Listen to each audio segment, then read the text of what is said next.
Howdy, roofers. Welcome to Roofer Growth Hacks, a podcast that is dedicated to highlighting those in the roofing industry, learning how they overcome their growth challenges with creative growth hacks and connect them with others in the roofing industry. I'm your host, Chris Hunter, founder and chief marketing officer of roofingsites.com. I'm also the author of the Ultimate Guide to Digital Marketing for Roofers. Got a little story for you, roofers. Paul Sanneman, CEO of Contractor Staffing Source and longtime coach within the contractor space, shares with us on this episode on how to recruit and retain top talent for your roofing company. So be sure to listen up as Paul shares some really awesome growth hacks. All right, roofers, we have a special guest here today. We have Paul Sanneman with Contractor Staffing Source. I am so excited about this, and it is a very hot topic for any contractor, much less y'all roofers out there. You know, it is so hard to find, attract, keep good people, right? So Paul here is going to give us all sorts of tips today on how to do that. Thank you so much for coming on here, Paul. Thanks for inviting me. I appreciate it. Absolutely. All right. So to kick this off, why don't you tell us a little bit about yourself, your entrepreneurial journey? Where did this whole thing start? Where are you now? Okay, well, I started a long time ago. I'm an old guy, right? I've been literally, my wife keeps reminding me, I've been coaching for 50 years, which is sort of a scary thought, right?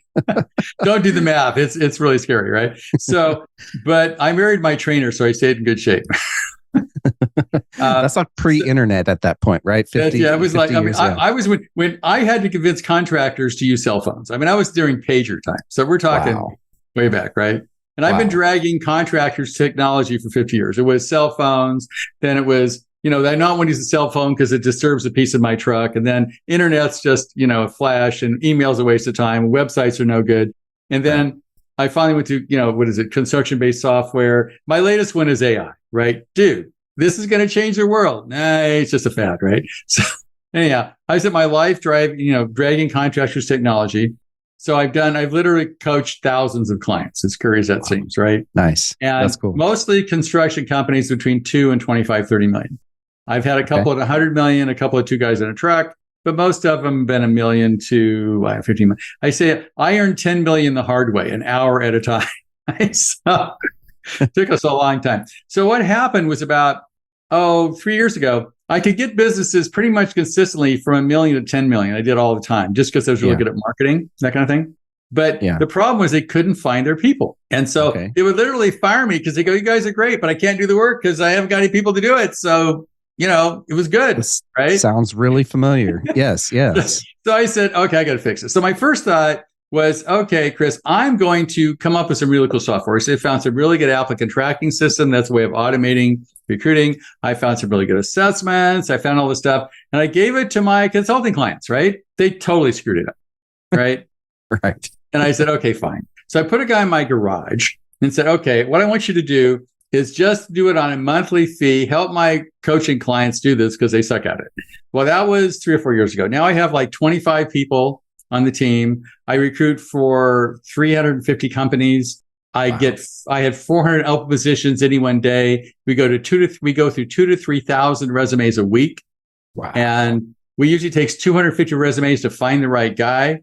I'm using a lot of AI, and I'm using a lot of offshore labor. So I can I've got people in Venezuela, literally every place in South America, Taiwan, Germany, because I find really good people. They're a little less money and they're really good. Using offshore labor and AI, it's the way to go. Because we deliver a really cool service. I think we charge like $1,200 a month now, and you can't even do it yourself for that. So that's what we do. And I've learned a lot about recruiting the last 3 years, right? I mean, when you grow a company from 1 guy to 25 guys, from no clients to 200 clients, you learn a lot, right? Yeah. So I can sort of go through my experience, if you want to, of what are best practices in AI, because you can do it yourself. I know how to do that now. If you're happy, let me tell your listeners, what they need to do.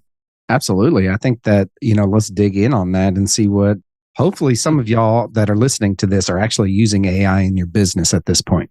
But if you're not quite sure how to use that for recruiting, Chris, AI is sort of like abortion. They're either for it or against it. It's like this emotional thing, right? Yeah. Because either it's going to destroy the planet or it's going to save the planet. And there's like 2 schools of thought, right? I'm going to go with the save the planet because I can't fix it anyway. So I'm an AI fan, but I put AI.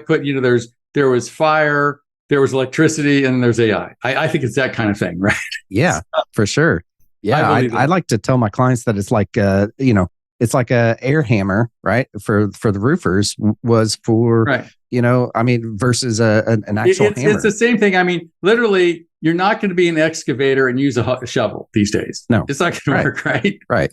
Exactly. So it's the same kind of thing. You either get on board or you're run over, in my opinion. Exactly. It's computers, 20, 30 years ago, right? Right. Well, as I said, I've been drawing contractors forever. It's really easy to get contractors to spend money on stuff, trucks and cool stuff. So they can go to Home Depot and go crazy, right? You get them to buy software or marketing or recruiting, and they go, nah. Yet, when you think about it, Chris, the most important thing is your clients, right? Mm-hmm. And your team.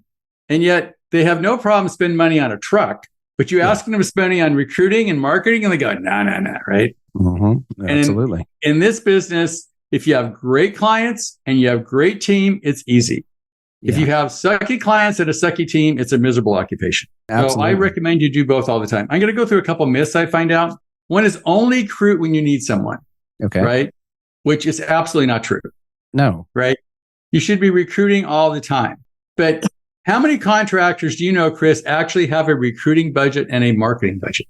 Yeah, not very many. Not very many, which is, come on, it's basic business, right? So you should recruit all the time. Most people don't recruit. Another myth is employees are expensive.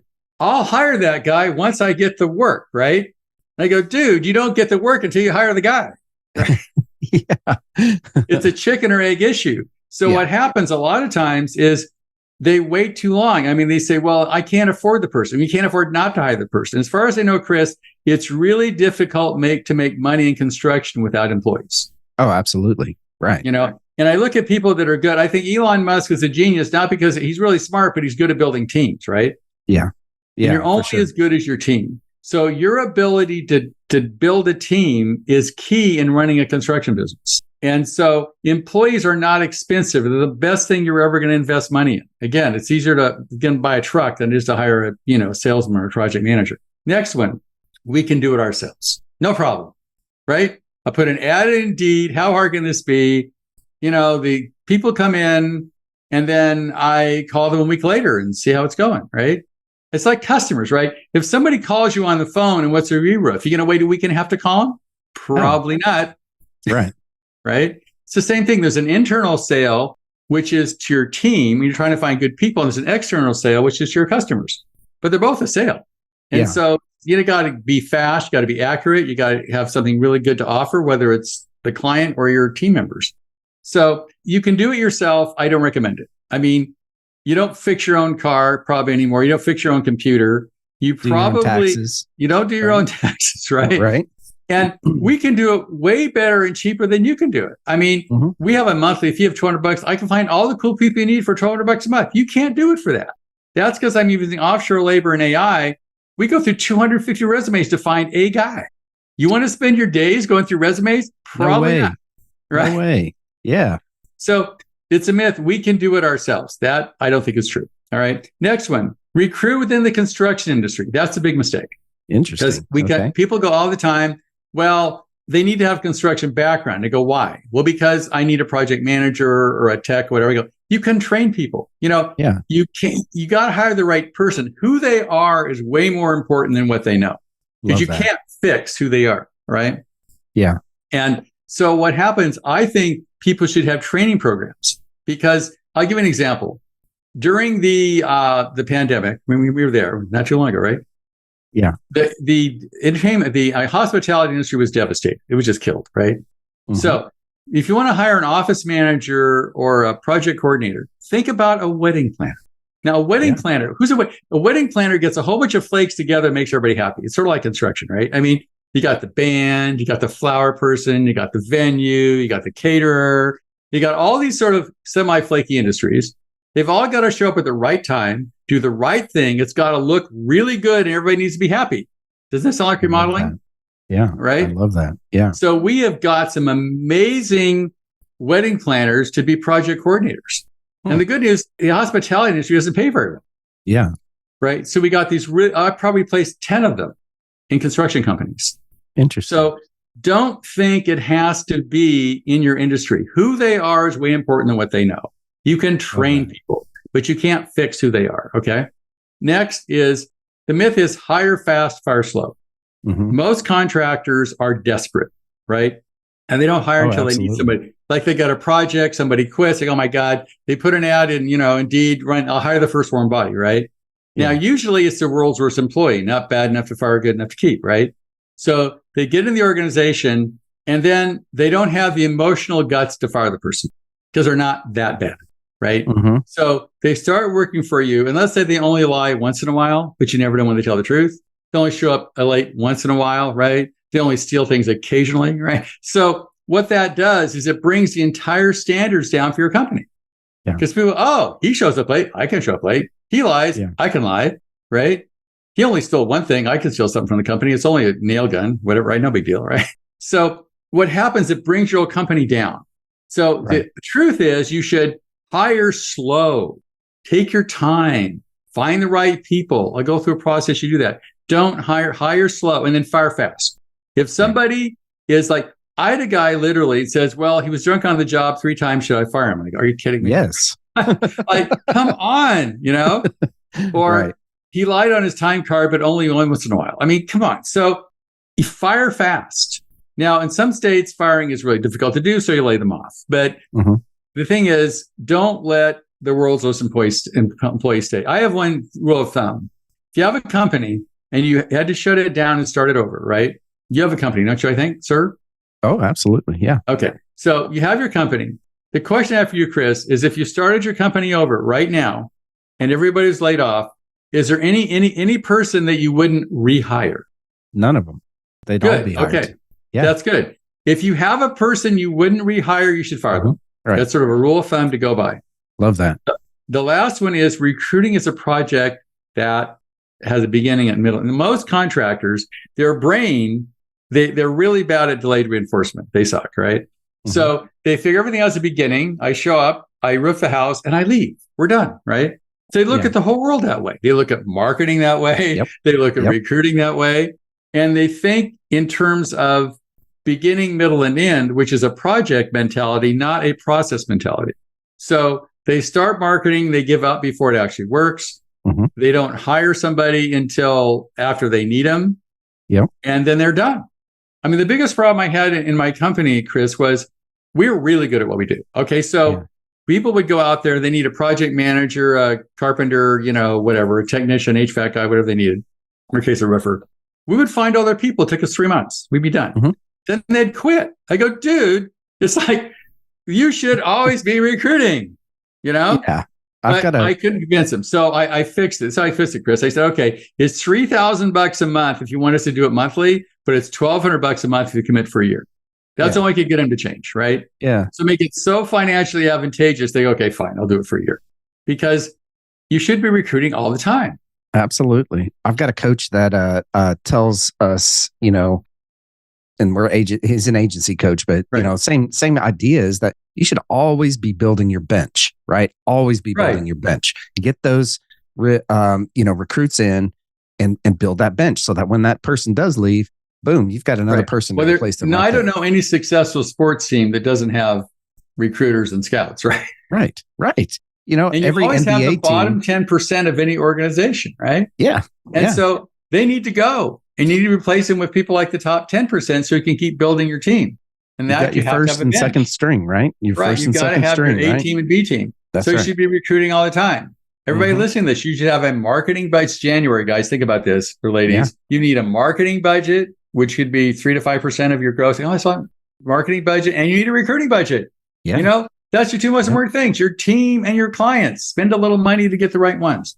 So I'm going to go through what I think is best protocol, if that works for you, Chris. Yeah, let's do it. So number one is the art of writing a good job ad. Okay. Now, I can see my computer now because that may not work, but I'll just tell you. ChatGPT, your new best friend, right? Yes. I mean, you want to write a job ad, just say, I need a roofing technician in Washington, D.C., and tell them exactly what you sent. Write me an ad, and you can write it in Spanish. You can write it in Portuguese. You can write it in like Shakespeare. You can write it funny. You can write it complicated. Now, I did one really interesting thing. I was writing collection letters, right? Just for fun. And so I said, write a collection letter to an attorney and a big long company. I said, write a collection letter like a contractor collection letter. I said, write a collection letter like Shakespeare. It was very interesting. They said, write a collection like the mafia. And it says, we know where you live. You need to pay us. Right? Oh, that's great. That's awesome. I love that. It's a great tool for writing job ads and writing job descriptions. And it's virtually free. Yeah. So I highly recommend you get on ChatGPT and play with it and write some good job ads. All right. And then next, where do you post the job ads? The answer is everywhere.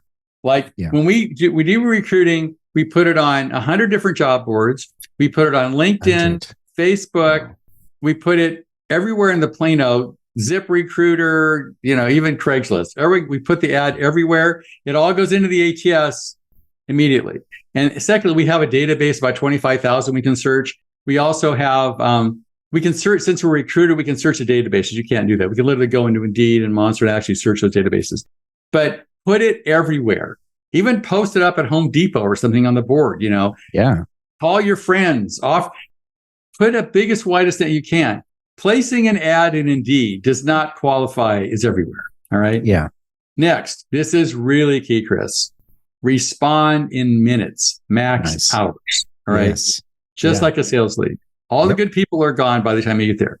Typical contractor, what she does is she places the ad in Indeed, then calls them a week later. Dude, that does not work. That person's long gone. We had an example. We hired for a roofing, that was a framing contractor. He had 1,000 framers. We hired 350 framers in 3 months. Now, the way we did it, put a lot of ads on Facebook, and everything was in Spanish. Nothing was in English. Literally nothing was in English. Period. Interesting. When they responded to the ad, it was 15 to 20 seconds before we got back to them. Wow. People have a very short attention span, right? Yeah. So when Hispanic would be on the Hispanic Facebook account, they'd say, yeah, I'm interested. Boom. We'd have somebody in South America call within, 30, 40 seconds. Nice. This is the way it should be done. It's not the way contractors do it. And they wonder why they can't find people, right? So it's got to be hours at the most, not days. Okay, so next. Interject here real quick. Can you use AI to do that? To They're not there yet, but they're getting close. All right. Yeah. Yeah. Actually, I paid I had a boat insurance. I paid the bill. I talked to AI. I never talked to a person. I said, how can I help you? What's your credit card number? And I never talked to a person. They're using AI now. A couple roofing companies as well as HVAC people are using it to call for inspections. Still not perfect. It hesitates a little bit. Now, the conversation's fine. It's perfectly capable of holding conversation in any language you want. But there's a little bit of a hesitation. We use AI to screen resumes and we screen them through people. I'm working on AI doing the phone calls to follow up on stuff. It's not quite there yet, but it'll be there in probably 3 or 4 months. Yeah. Yeah. And I agree on that because we're working on the same thing on the sales side of things because of the marketing, we have to help get the contact there as quickly as possible. Now, what it is good for is taking phone calls, right? Because if you put an ad in, I love it now because when you used to call your insurance company, you got put on hold for like 20 minutes and you talk to somebody in India who didn't understand English, which sort of sucked, right? Yeah. Well, now I called them 5 seconds. This person picks up, hi, how can I help you? I want to pay my insurance bill. Great. I looked, your number is this. You have this card. And I had this great conversation with this robot. And I didn't have to wait. It was cool. Yeah. I got the whole thing done in 10 minutes. So it should be better over time, right? So next, I have selection process. This is really important. There are assessments out there. We have really good assessments. I'll know more about you than your mom, Chris, if you take this thing. I can tell how smart you are, how honest you are, except Massachusetts passed this dumb law. You can't test people's honesty in Massachusetts. I don't know what, they just passed some rule like last week. Huh. That's weird. But in every other state you can. So we know how honest you are, how intelligent you are, whether we use a DISC profile, what kind of person you are. We get thousands of these. So we have a perfect outline of a perfect technician or a salesperson or project manager, right? So when they do the assessment, we compare the perfect candidate from the kind of person you're looking for. So we assess your company, find out what your values, moral, all that kind of stuff, or do you? And then we make sure the people that come to your company match those. And you can do it all with assessments. Love it. So I can tell you before you even talk to the person if they're going to match your value structure or not. and they're intelligent. That's pretty cool. And they can use they can use like, pick one. I just talked to somebody the other day and said, well, we hired this guy, but I think he did the resume on ChatGPT because he wasn't what he said he was, right? So, geez. So you got to be aware of that. So it's important. Assessments there's a lot of them out there, but you've got to assess the people. We also do video interviews and we ask a bunch of questions. So we do assessments, we do video interviews, and then we also do background checks, we do reference checks. Interesting story, Chris. I had a client, swear to God, this is a true story. He hired a bookkeeper, he got embezzled. Okay, that happens a lot, right? Yeah. No problem. Well, he hired another bookkeeper. He got embezzled a second time. He went to the DA's office and DA said, did you realize this person got fired for embezzling from their last job? Oh, man. Wow. So talk about not so doing they didn't research, do a background check. Yeah, right. So it's important to do the background checks, all that kind of stuff. And then next you do, reference checks, and we should really be thorough. That's the hire slow part. Yep. Because if you don't hire slow, you're going to make some mistakes. And that's why you need to take time. And that's why you should always be recruiting to build the bench. Yes, and for sure. So these are best practices, and you can build a great team. If you don't do them, you will suffer the slings and arrows of bad employees, which is terrible. One bad employee can cost you $50,000. Boom, done. Yeah. So that was sort of my best practices. You have any questions, Chris? I do. Right. So look, I want to dig in further. So you say you're working with 350 contractors right now, right? What would you say are like the cream of the crop, the ones that really have their stuff dialed in versus, let's say, someone that's really getting started in their entrepreneurial career? What kind of advice would you give to them? I would say, one, have a marketing budget and a recruiting budget. And even if you're two guys in a truck, have a little marketing budget and a little recruiting budget, right? Yeah. I mean, I talked to a guy today and he can do some marketing for $500 a month, right? You can do recruiting for, pick a number like 12. It's not much, but invest in your team and invest in finding good clients. Awesome. And the scale's different depending whether are doing 5 million or 500,000, but the principle is the same. The other thing I would say is do some research. You can go good hiring procedures. You can go to the internet and come up with a whole bunch of, templates and that kind of thing. Ask ChatGPT, right? Ask ChatGPT. What is the best hiring? What are the best onboarding practices, right? So develop systems. The biggest problem with most contractors is, you can stay in business as long as you can afford to pay for your mistakes. Yeah. And a lot of people make mistakes and they go out. They hire the wrong person. They get the wrong client, because you're not doing marketing. You take on clients you shouldn't take on. Because you're not recruiting, you take on employees you shouldn't take on. And that's what kills a business. Absolutely. So whether you're big or you're small, the principles are the same. Yeah, for sure. Okay, so we're going to take a pause here and go into our lightning round, which are these are a few questions that we're going to ask. But before we do that, we're going to pause here for a message from our sponsor, roofingsites.com. Since 2018, roofingsites.com has helped roofers double their sales by getting their marketing right using the 4R roofing marketing system. If you're a roofing company owner wanting to grow your business, be sure to go to roofingsites.com and sign up for a roofing marketing strategy session with me. And we're back. Okay. So you ready? That was quick. You ready for the lightning round here? I am ready. Number 1, Paul, what is your favorite personal hack? This could be a book, a podcast, anything goes here for your personal hack. I would say Sadhguru. Sadhguru. Okay. What is that? He is a mystic in India. He actually has 10 million subscribers. Wow. Which is huge for a guy like that, right? No kidding. And his philosophy is you create your own reality, but he puts it in very practical. His book called Inner Engineering. And I think you should work harder on yourself than you do on your business. Absolutely. So I spend literally 3 hours a day either listening to stuff, running, exercising, meditating, whatever I need to do. So I would say as a hack, he's the best one I know out there. Love that. Okay, next question.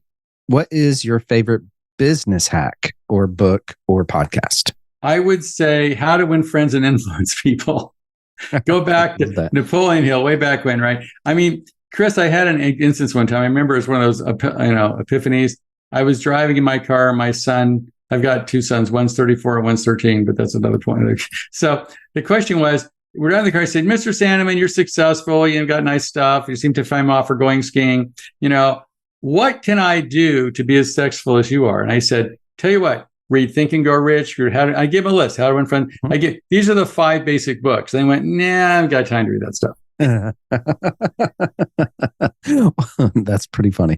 Yeah, it's like, okay, I'm giving you exactly what to say. Right. Yeah. It's not my problem. Stay poor. Especially now when you think about it, Chris, with the cell phone, 65 or 70% of the people on the planet have access to this, right? Yeah. Yep.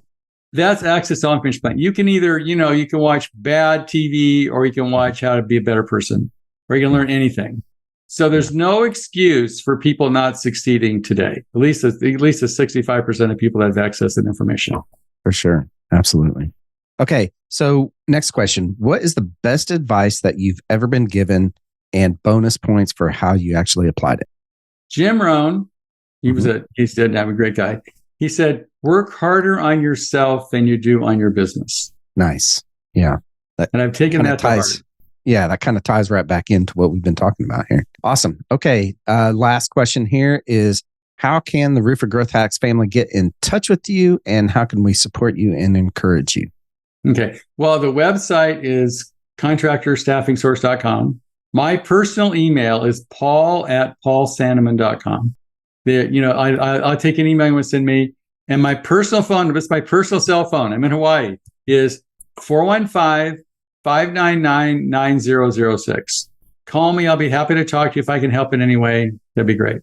Awesome. Well, Paul, thank you so much for coming on the Roofer Growth Hacks podcast and just sharing all this really great information with the Roofer Growth Hacks family. Well, thanks for having me. I appreciate being here, Chris. Well, how about that, roofers? Was that pretty awesome or what? I know that there were tons of valuable hacks that Paul gave to us. My favorites, I actually have several of them, were the first one was always be recruiting, right? And that ties in with exactly what my coach told me and tells me all the time, is always be recruiting, always be building that bench. Make sure that you never stop getting good people, which ties into my second one of what he said was, you are only as good as your team. And that's something that I have heard over and over and over again for the past 20 years, honestly, of my career, and talking with other entrepreneurs and figuring out how they hack their growth. And the biggest part of that is having a really great team. And if you don't have that team, I highly suggest that you get with Paul and get that going right now, right? And make sure that you start building that bench and recruit always be recruiting. Well, that's going to do it for another episode of Roofer Growth Hacks. I hope you enjoyed this episode and that you connect with Paul as soon as you possibly can. I also hope that you connect with me on LinkedIn or Instagram, or you can check out our website at roofingsites.com. And while you're there, you can listen to other previous episodes. I want to give a huge shout out to our sponsor, roofingsites.com. Since 2018, roofingsites.com has helped roofers double their sales by getting their marketing right using the 4R roofing marketing system. If you're a roofing company owner wanting to grow your business, be sure to go to roofingsites.com and sign up for a roofing marketing strategy session with me. Well, roofers, join me next time and we'll connect with another great roofing entrepreneur and learn how they hack their growth. Until then, I'm Chris Hunter. Thanks and gig 'em.